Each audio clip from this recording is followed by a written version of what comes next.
Денеска беше донесена, односно објавена пресудата врз основа на признание на вина за обвинетиот Томислав Лазаров и на истиот му беше изречена алтернативна мерка условна осуда, при што му беше утврдена казна затвор во траење од 6 месеци, која нема да се изврши доколку обвинетиот во рок од 2 години не стори ново кривично дело.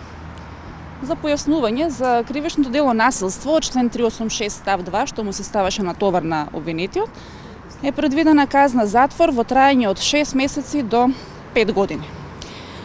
Фазата во која што обвинетиот Томислав Лазаров даде признание на вина, односно на почетокот на главната расправа, според кривичниот законник овозможува поблаго казнување. Единствено овој обвинет, за разлика од останатите обвинети, ја искористи оваа шанса и единствено за овој обвинет, според обвинителството, доаѓа предвид изрекување на условна осуда. За илустрација, доколку обвинетиот Томислав Лазаров го признаеше кривичното дело на крајот на главната расправа, односно по изведување на сите докази, секако дека како обвинителство не би биле задоволни.